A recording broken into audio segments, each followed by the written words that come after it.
Welcome to the Speaking Podcast. You can find all our episodes on speakingpodcast.com, also on BitChute and YouTube as Speaking Podcast. I forward our podcasts, Learn Polish Podcast, Meditation Podcast, Awakening Podcast, and the Crypto Podcast. And that's how I met our guest today, because he was actually on episode number 10 of the Crypto Podcast, and it's basically learning how to take profit from your investment. And I'm not going to tell you anymore because you'll have to go away and listen to that episode. Please welcome my guest, Chandler Walker. Yeah, thanks for having me. I had a good time on the Crypto Podcast where we talked about compounding wealth and making more money so you have more money available, which everybody wants. And I'm happy to today to talk about how to sell without being salesy, how to speak with a purpose, and how to have confidence in everything in your drive and desire as you move forward and speak with other human beings. Yeah, excellent. So I suppose you might as well give people a little synopsis of who's Chandler.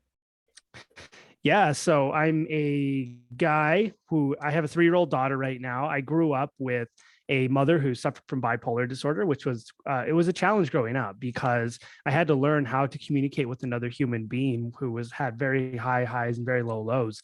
And so I had to learn how to communicate in a neutral way and not communicate out of anger and not communicate emotionally. And I think that sort of taught me how to communicate without my own ego being involved. And ultimately that led me to a medical school path because I wanted to create change in the world, because we weren't able to actually figure out what was going on with my mother till I was in my 20s. Because back then, what really happened was if you said you haven't had a medical problem or you had something going on in your mental health, people would say, oh, just shut up and put a smile on your face. That doesn't exist. There's no mental health problems. But in reality, there are. And it's a massive problem today because we decided to ignore it for years and years and years. And so now it hits us like a truck. And she didn't figure it out until her own self-education way down the road. And that led me to a medical school pathway where I thought I was going to help solve problems for people. And so I studied biochemistry and molecular biology, got deep into immunology and microbiology. But then when I got into the medical route and I started precepting, I noticed something that sort of disenfranchised me. And it was the idea that we weren't really necessarily trying to make people better. We were mostly providing medication as a short-term fix or as a fix to keep people going. It was like a Band-Aid solution. And it's not a shot at doctors, it's the system. You can't tell someone to eat an apple because they're not going to keep eating apples and you don't have the ability to follow through. But you can give someone a pill and for whatever reason, they'll keep taking their pills. Yeah. And like with the bipolar, just for those, because I've seen, people are more conscious of it. Is there any kind of tips that you could kind of let people know? Because I know some people are actually dealing with that somebody, friends or family might have it from, your journey on that. Yeah, I think the first step is you have to learn to love the person for who they are and learn to not hate them for what they're suffering from. I think a lot of people hold a lot of animosity towards people with bipolar disorder because they think they can control it. And the fact of the matter is they can't control it. They don't know how to control it. They get these extreme shifts and they don't know how to shift in and out. So it puts them on these massive highs and these really low lows. And it puts them in this place to where they can't really make conscious decisions for themselves. And so if a loved one has it, or a friend has it, or a family member has it, or even yourself, or you think you might, one of the best things to do is learn to ask questions. If someone who has bipolar disorder starts getting really angry and agitated and on a really high, you start asking them, hey, what's going on? Hey, why do you feel this way? Hey, what's making you feel this way? And if you continuously ask them questions, you can ground them. And that's what's important, because you move them from here down to here to put them in a neutral place just by asking simple questions and removing your ego and emotions from the equation. Because I think what happens in 99% of the situation is you realize that they're kind of acting irrationally and you respond the same, which doesn't help the situation. So by actually grounding yourself and trying to just talk to them, I always say that's like, even any relationship, if you can keep your calmness, you can control anything. Sometimes it takes 5 minutes, sometimes it might take a bit longer, but if you can maintain control without losing your temper, you can resolve most things. Exactly. And it works in a lot of situations. situations. My girlfriend's father, he had Alzheimer's, he had dementia, and people didn't understand how to work with that sort of situation. So they would get frustrated and mad when he wouldn't kind of listen and pay attention. Because if you've ever been around someone like that, they tell their own stories in their head. They're not rational, and they don't typically want to listen to you. And sometimes they can get aggressive when they're told to do something they don't want to do. So what I figured out was I spoke with him and communicated with him in the same way. And he would do what I told him to do. He would work with me. He would take showers when I told him to take showers. He would just react in a way to where he did what I needed him to do, because I communicated with him in a neutral way, asked him questions, and I'd even play into his stories, because a lot of people think those stories need to be rational. Like, oh, that's not true. That never happened. For me, it would be like, oh, well, tell me about that. What made that happen? How did that happen? When did this happen? And it really branched into a cool relationship that I had, where I could actually help this person move along and help this person live a good life, even though they were suffering from this horrible thing. Oh, excellent, excellent. So I know we're going to touch on the sales, because that's how we kind of agreed to actually do this, because you were telling me about the ethics of selling. And I know there is, because we've I don't know where when we spoke about that, were we during the recording or was it actually offline, but about the sliminess that goes on, because I've seen a load of it at different events and everything. And I suppose you might kind of tell us what you've created. Yeah, that's a good question. So basically, when I broke off from med school, my next path was I needed to do something to help people who want to be well and create a holistic wellness environment. So I had the pleasure of my father, who was a contractor. He owned a siding and roofing business when I was growing up. So he would take me to customers' houses and I would watch him work and watch him just experience the whole thing. So the good news is I had entrepreneurship sort of in my head, still had no idea what I was doing, but I had it there and gave me the confidence to move forward. And the only reason I ever went with him was because he bought me a donut orange juice. If he didn't buy me that, there was no way I was in. I was out. So as a kid, that was really important to me. But what that did was it gave me the confidence to move and open up my own brick and mortar. And our brick and mortar was devoted to 6 pillars of wellness: mental health, social health, sleep, nutrition, fitness, and habits. And as of recently, I've added a 7th pillar, which is wealth, because I think people can't be well if they're not financially okay. But what happened along the way here was we had a fairly expensive product for people to get in and work with us on. And I had to learn how to sell something at a high end price. Usually at that $1,000, $2,000, $3,000, $4,000 or more. And I was doing all the sales conversations myself. And in the beginning, I was able to sell fairly well, but I started hiring coaches. And these coaches, they started telling me, you need to be aggressive. You need to go for the close. If they cry, they buy. You need to stab them with a knife and twist it. And for me, it really disenfranchised me, because I didn't get into this game to manipulate people. I got into this game to make people better.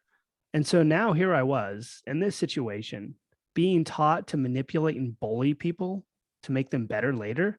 I felt like I was living a lie, and I felt like I was completely off base with where I was going. And to be honest, I would have rather just shut the business down than go down this path of manipulation and aggression. So what I did was I looked at what my sales process was previously. What was I doing? How was I selling? I was just a kid who came out of med school or trying med school, and I didn't know how to sell or what I was doing. I just knew how to communicate.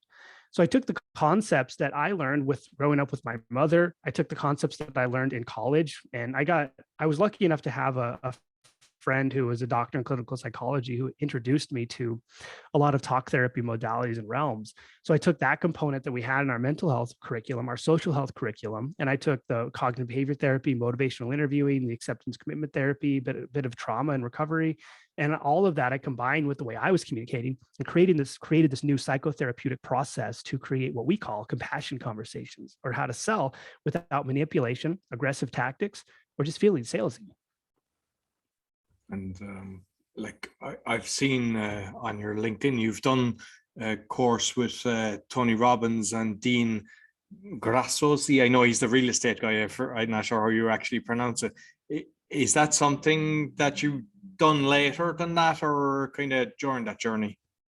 Yeah, that was later on. So I had the sales process mapped out. I had the wellness process mapped out, and I got invited to be part of that program. And so I took part in it, and it was a great program. And it was really interesting because from Tony Robbins, one thing that I was never really big on was NLP.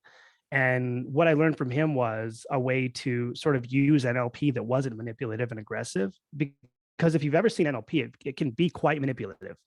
It can be the way to sort of trick people into making decisions.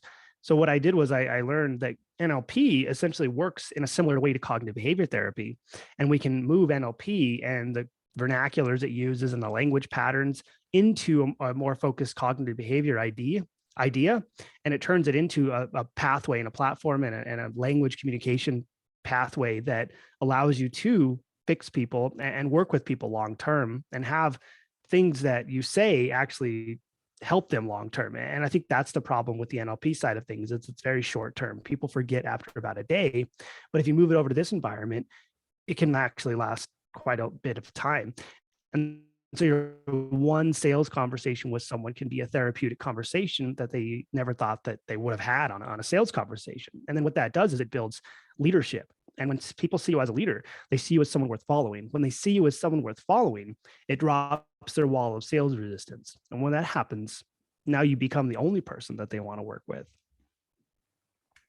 Excellent. And like I have seen different tactics, how some of these high-end guys do. I mean, I know that Tony Robbins has a lot of upselling as well. He gets people in either free or at a very low end, and then it's kind of the upsell as well. But there's so many different people that I have seen, and like a lot of the time the tricks that they play is they go for the unless you invest in yourself, you can't how can you become this? You should be investing. And they give the story first before they do the pitch. In other words, they're making you feel guilty for not investing in yourself. Exactly. And I think that's a big problem, because when you make people feel guilty for doing something, they're going to do it, but then after the fact, they're going to regret it. And so what these people don't tell you is they have a really high rate of refund requests and a really high rate of failure. And for me, my sales process needs to represent low refund requests and a high rate of success, because that's ultimately what's going to dictate whether or not my sales process was successful. So for me, it's not about, and I think that's so cliche, telling people you need to invest in yourself. How can you expect to grow if you don't? I think it's a crock, and it doesn't make sense, because if I invest in myself, but I get into something that I didn't need to get into, and now I'm worse off because now I'm not only broke, but I didn't get any results. Investing in myself didn't help. And so playing into that manipulative structure, I think, is horrible. And so the way I want people to make purchasing decisions is I don't want to tell them they need it. If I'm up on stage or something telling them, you need to do this right now. If you don't, you're not invested in yourself. You don't care. You're not going to be successful. They can doubt that decision, and they're going to, because it's going to wear off. So my goal is to help them recognize why they need it, help them recognize what's really going on, help them spot the triggers associated with why they haven't been successful long-term.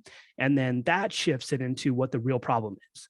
Because ultimately for me, the goal is to take the external statement and move that into what their real internal beliefs are. And you can only do that by getting a human being to question themselves. I can't question them into it. They have to learn to question themselves and then sell themselves on why they need it. And are you actually kind of promoting this on stage yourself, or is it all kind of one-on-one calling for your program? Yeah, that's a good question. So we have a process where we teach sales in terms of the spoken word, both on the phone, in person, and from the stage. And we teach sales from the written word as well. So how to write copy, because I think one of the most important things you can do to be good at sales is not only learn how to sell one-to-one, but learn how to sell one-to-many and learn how to write sales in copy. Because if you can do that, it's the same thing. Copy is sales. Sales is copy. If you can speak it and write it, it's going to come off naturally. And it's going to come off like it's something normal. And you're not going to sound like just a guy reading a script, or you're not going to write copy with like 6 bullet points that are just finding the pain, finding the problem, and just blank copy. So you're going to move into this emotionally driven aspect to where you can not only speak into people's hearts and souls, but you can step out of your own ego and step into their brain to really understand what's going on in their environment. Is this something that you've looked at kind of, I suppose, helping the big boys out there that are using these dirty tricks? Because I know for a fact, I've seen it so many times, people spending money that they don't have to think that they can make a decent income based on the knowledge that they're going to get. And as like you said earlier, they feel guilty later, they realize it's not for them. But I would love to see the likes of the people that are doing these sneaky tricks. And like you mentioned about the copyright as well, I know I mentioned that, I don't know that was it live as well on the other thing, but one of the companies that I was involved with, like, was selling franchises, and they had a lot of the scripts that you were reading out, and it was all dirty tricks. It was kind of like, you're going to get to speak to the next guy, and you're lucky if you get to speak to him. And it was all a game. And I found out, just without even realizing it, I mean, I wasn't told that they had a system for basically which franchise would be good for you, and it was always geared towards ones that they owned themselves. That was always part of the tree selection, and might be one or two, so they were like double dipping on it. And that just shows the level of kind of corruption in the sales industry. Yeah, and it's terrible at the top. At some of the highest level games, people will say anything and do anything to get you to part with your money. And I think it's important as a consumer to really ask questions. A lot of the time in the sales process, if you ask questions, they try to make you feel bad about it. It's like, why should I make a decision today? Oh, because only real winners make decisions. And you're only high level if you make a decision right now, because that's how real winners do it. But then when you look at the most important people in the world, the highest level people in the world, above these people who are whatever, they do take time to make decisions. They do take 24 hours. They do make decisions over a slower period of time, because it's intelligent to do it that way. If you make a decision in the moment, you're likely emotional, and you're likely not going to make the best decision for you. But if you take time to think about it, what happens is your emotional mind goes to the side, and your logical mind is actually allowed to come into play, because humans work in what we call the elephant and the rider. The elephant is the emotional mind. It just drives everything everywhere, and it operates first. Then after a period of time, the rider is allowed to come into play, who is the logical side of the brain, who can say, wait, hold on a second, you're being manipulated. This guy's asking you weird questions. You're about to make a decision you shouldn't make. And so I think we need to really take a step back and recognize when manipulation is happening, and not be afraid to ask questions, and not try to be the nice guy when we're being sold something, because we have to be able to stand our ground and defend ourselves. What I've noticed is with a lot of kind of online stuff that they're selling something, it's the doors open at a low fee, and they'll show you the video and they'll explain everything. So then you go in and buy it. No, it might be something for $7, 97 bucks, whatever it is. And then you go in and you're placing the order. And then you're bombarded with about 50 other sales tactics just for now. You got 15 minutes to make your decision, and they list all the different things and what you're getting. And what I've learned, because normally you just close out, I don't get other stuff. But what I notice is, if they're charging, say, 300 for the next part that they're trying to sell you, if you exit out, they'll go just for you, and then it's 100. So just by so you can, even just as a little trick for yourself, that you can open another tab, you can always go back to the other one, because you might think it closes, but it doesn't, because I've played around with never that. Goes away. So you can actually, even if you did want it and you realize, okay, no, there's not a better offer, and they're saying thank you, goodbye. But there was something recently, I think it was Frank Kern's sales. He said, I know he's a big marketing guy and he's good and everything. There must have been about 10 after placing the order for what I wanted. I think there must have been 10. Do you want this? Do you want this? And that is sad that they're doing that, because they've already got your credit card detail and they just want to just take the next thing off you. Yeah, it's ridiculous. What's happening is they have the first product, which they lose money on. Then they have to get you on the second or third product so they can break even on their ad spend. But the problem is, like, you buy that first thing, then you get the little button that says add this for only whatever. And then so you add that, and then you go to the next page, one-time offer. And then that thing happens. If you don't buy it, you get the special new one-time offer. If you buy that, then you get the new one-time offer. And sometimes it's like 3 or 4 upsells before you can finally get out of the thing and stop paying attention to it, which I think is a big problem. And I think you mitigate that a lot, especially in the beginning of the mid-level entrepreneur, by just selling something that's a higher end service. I like the idea of the higher ticket service, because I can sell something for 5,000 or 6,000 versus trying to sell you 84 things at $300. And it's only one sales process. It can be simplified. It can be emotionally driven, but it doesn't have to be manipulative. It's a lot easier to make happen. And I think if people are selling the lower end stuff, it works better if we build a relationship to sell it. So rather than like running ads to cold audiences and upselling them 54 times, what you should probably do is run ads to fill a Facebook group, go live in your Facebook group a couple times a week, provide value, and then drop an offer in there, and people will buy whatever you want because they trust you and they believe in you. You took the time to build that relationship. And funny enough, your return on ad spend is going to be a lot higher in that regard because people will be much more likely to make a purchasing decision because they know who you are. Exactly. And even if you do buy the first one without doing the upsell and you realize this is fantastic, I explained, there was one thing I decided, okay, I want to be doing coaching for the podcasting because I've got 5 podcasts, there's 4 of them in the top 0.5%. So I know what I'm doing and I've learned a lot over the 4 years, so I said, it's a good angle to go. So I bought a course on that. And part of it, then there was like a coaching call that said an hour. And I said, look, we're trying to, they're kind of telling you that, look, this is a package that could be long-term of coaching, but even if you decide not that, you'll still get an hour of benefit for the thing. So I thought, grand. And I knew straight away, I wasn't going to, I just said no. But if you met somebody that was fantastic, you can change your mind, but you're going in there. The minute I was talking to a man, within 5 minutes, less than, I think it was 9 minutes, he basically was like saying, have you got 30 grand to invest in? And And so I say, I have 30 grand, but I wouldn't invest in that.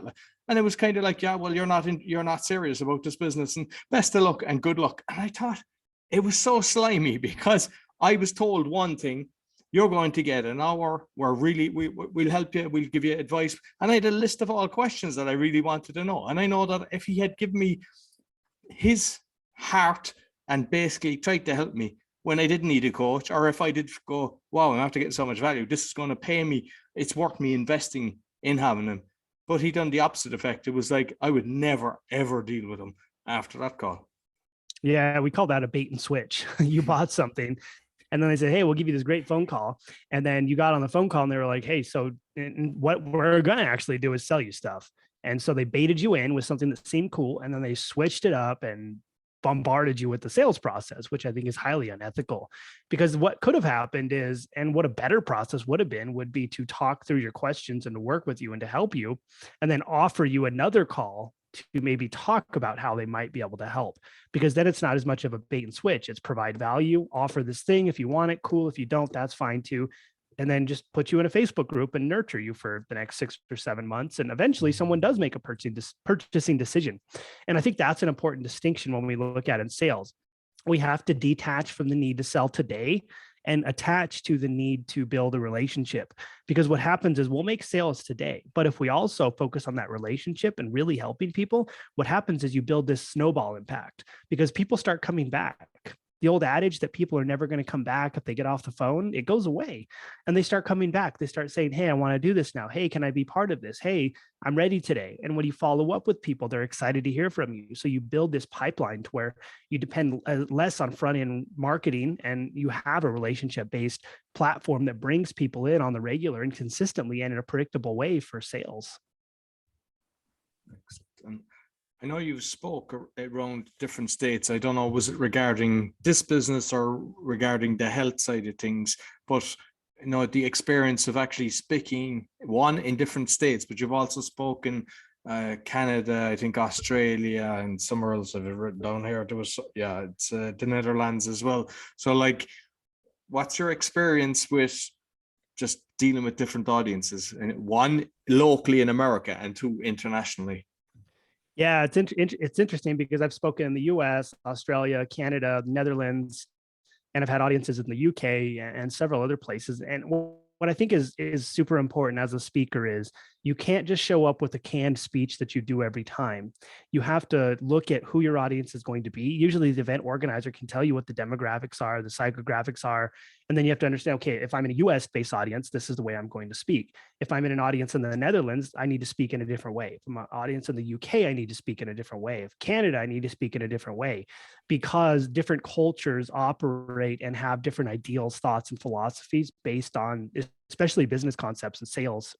And so if you can cater and understand who your demographic is and really research that and really understand the cultural impacts and implications behind what you can and should and shouldn't say, it puts you in a place to where you fit in. You're not just a foreigner or another guy showing up to speak. You're someone who speaks to them and someone who connects with them, which I think is important. And with the sales system that you're doing, have you any kind of examples, statistics of, say, a company or sole trader that was using the old method and then embraced your system, and then their results after that? Yeah, that's a good question. So typically when we work with organizations, so we work with two types of people who have their own sort of online business and they need to sell, they're like selling on the phone or whatever, or they have a sale. And the other side of things is we work with sales teams. So we'll get sales teams from like real estate. We'll get like virtual assistants who do sales via messenger. We'll get just overall sales teams and people who want their sales teams to be more high performing and more relationship focused. And what we found is when we install our system, the close rate of the salesperson usually doubles or triples. And then what we've also found is 65% of the people who you talk to who didn't buy actually come back within a year and buy from you. So we're seeing year over year revenue go up 30 or 40% just by the simple fact that this relationship aspect starts coming in and the snowball impact starts driving revenue and business because people actually come back, and sales reps, interestingly enough, stick around longer. So we're finding turnover is a lot lower amongst sales reps and like SDRs and even your front end salespeople because they feel better about where they're headed. They feel better about what they're doing, and they have a real clear direction and focus and a why as to why they're actually selling stuff. And like with the system, how long does it take? Like, is it kind of something that's kind of intensive, or is it done over a long period? Yeah, we try to do this fairly intensively. We usually get the whole process done in about 9 or 10 weeks. And what we do in the process is we have week 1 or module 1. People will go through our program. They'll watch the videos. They'll do the worksheets. Then they have to record a video of themselves, either doing role play with a partner, or they'll have to record a video of themselves doing like the mirror or whatever. We'll look at it, critique it, say, hey, cool, you're good, green light to move to the next module. Or we'll critique it and say, hey, you need to work on this, this, and that. So that way they can get better at it and improve and actually master the process. So what we have is a fully coached program where you don't move forward until we know that you've recognized some level of mastery for the material and content. So that way, when you're actually doing it and going through it, you can go out and make sales and feel confident about it because we're forcing you to practice. And one of the most important tenets I have for teaching people is if you only show up to game day, if you only show up on stage, if you only show up on the call, if you only show up for the sale, you're never going to be that good at it because you have to practice. And so you have to show up to practice every day to be good at the game. So if we teach people to practice and to be good at practicing and to use that to hone their craft and achieve mastery, all of a sudden game day isn't that hard. And with like the copywriting, scripting, is there a system for dealing with kind of curveballs that people might throw at you? Yeah. So in copy, what we teach are how to sort of reframe objections and thoughts and beliefs in your writing. So in sales, you can usually ask questions to take external statement to internal belief. In copy, we take and understand through research what the demographics and psychographics are of the people we're trying to talk to and speak to. And we use that to create copy that's emotionally driven and tells a story about the person who's going through this and then works through and mitigates their objections through the story. So that way you end up being able to sell through your own written word without being manipulative or using sort of the language patterns of you have to invest in yourself. It's more about, for weight loss, for example, we'd write a story about someone who tried to lose weight their whole life, but didn't recognize that it wasn't even weight loss that was the problem. It was the fact that they had to eat their own whole plate as a child. And that's haunted them forever because now they have a pattern of overeating that they can't get past. And that trigger has manifested and created the issue with weight loss. So it's not even diet that's the problem. And right there, we create that emotional pattern interrupt and shift because now we've taught them that it's not about diets. It's about the fact that they have a trigger that's lasted a long time from being a kid, and that's preventing weight loss. So that new concept and that new idea opens their mind and opens their eyes to something that's much deeper and a much bigger problem. Excellent. And you might give us one example of, say, a price objection, or way you would deal with that. Yeah. So in a sales conversation, the way we deal with price, and in our sales process, what we have is what we call the challenging leader concept. So our goal is to mitigate and remove all objections before they become a problem. So for our process, we teach you to work through and talk through objections into the discovery phase of the call. What most people do is they wait till the end. And then when it gets to the end of the call, the person says, well, that's too expensive. And then they just leave and they go off and do whatever. But in our process, what we do is we start talking about finances right away. So we talk about, okay, how much money do you make? How much money do you take home? What does it look like after bills? What's your credit situation look like? And then from that, there two things happen. Number one, if someone's not comfortable talking about that, we challenge them on it. Because you're challenging not only their ability to financially make this decision, but you're challenging their coachability. And so if someone tells you, well, I'm not comfortable talking about that, we say, well, that's a bit of a concern, because if we can't talk about these hard concepts and these things that most people don't want to talk about, I probably won't even be able to help you as a coach, because we're going to have to talk about some hard things. And if you don't trust me enough to do that, well, I'm not willing to bet on your failure. So we want to make sure that if someone says something and they're kind of not doing what we want them to do or not following the process, we want to challenge that, to challenge their coachability, to move them to a direction to where they see that our goal here is to make them better, not just be a salesperson. So what we do in discovery is we understand a complete idea and outline of what the financial aspect looks like. And then at the end, what happens is when we pitch, we have two things in mind. Number one, we know if they can ethically afford this thing. If someone says I have $100,000 in credit card debt and this is my last ditch effort, I'm not going to enroll you in my program. That's not ethical, because you're going to fail out of desperation. But number two, what happens is I now understand where I can fit them. I understand what my normal price is, and I know where I can fit them in a payment plan. So when I pitch, it fits specifically into their budget and what they can actually afford. So finances doesn't become an issue. And even further on finances, usually what happens is if someone says it's too expensive, or I want to think about it, it's because they don't think you can solve their problem. So we teach a philosophy we call the level 5 listening concept. And what that is it's being able to ask questions with intent and purpose to drive the external statement into the internal belief, to define what the real problem is. And then we work back through what I call connecting the dots to understand the patterns of behavior that have led to failure up to this point and how long that's manifested. So then what happens is we reframe the way they think about the problem of, okay, it's this, into, wow, it's much bigger and it's this. And now they've essentially moved into a position to where they trust and believe in what we're saying and doing, because we've introduced them to a concept they didn't even know existed. Excellent. And just curious, with referrals, then what percentage of your business comes from referrals? Yeah, we probably get about 50% of our leads or business from referrals, just because we enroll people in the ethical way. They come into our programs. Our actual goal in the business is to get 3 referrals for every 1 client we bring in. And this builds what I call an exponential growth factor, or infinite velocity. And what that means is, say you get 1 client in, and that 1 client turns into 3.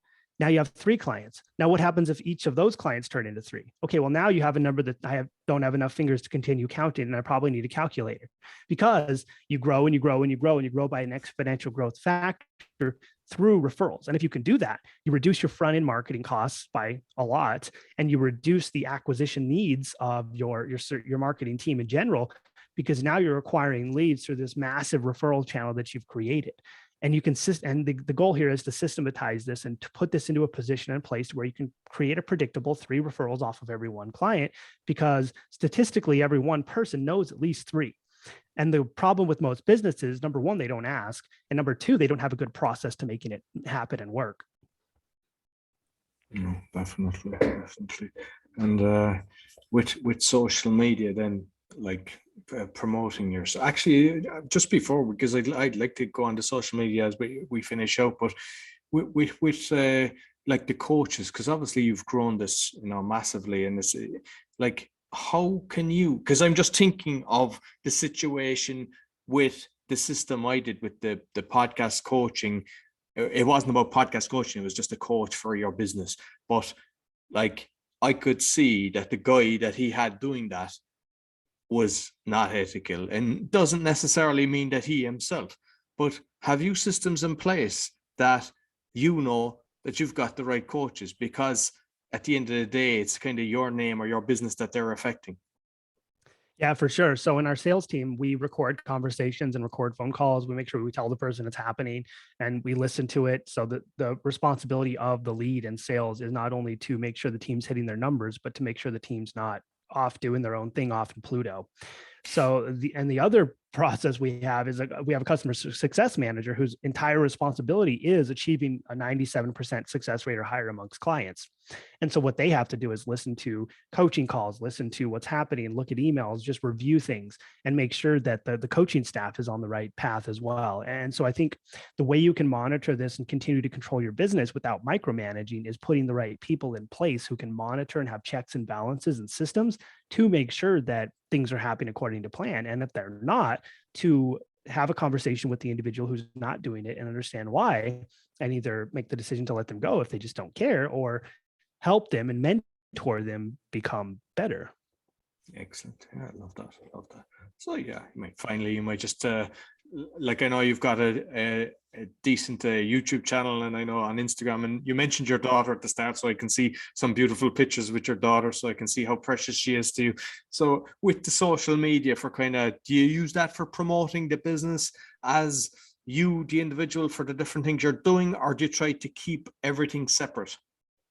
Yeah, I intermix it. So on my social media, I'll usually I post copy, long form copy a couple times a week about businesses, whatever I'm doing, whatever site I want to promote.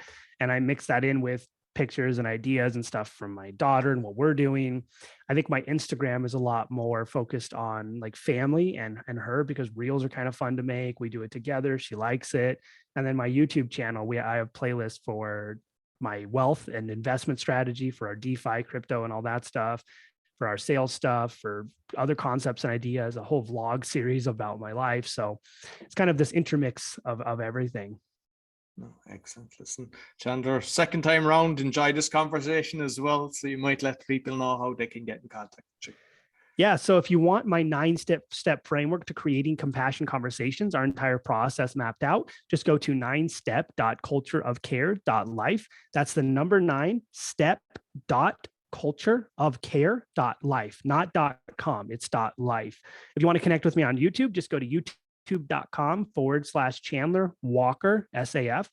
And if you want to connect with me on Instagram, just go to instagram.com/Chandler_SAF. And you'll see me. Most of my pictures are me with either a surfboard and my daughter with me having a good time. So you'll recognize it. Chandler Walker, look for the beachy stuff and you'll find me. Excellent. And I'll make sure I'll put all the links in both the audio and the video podcast description. Thank you very much, Chandler.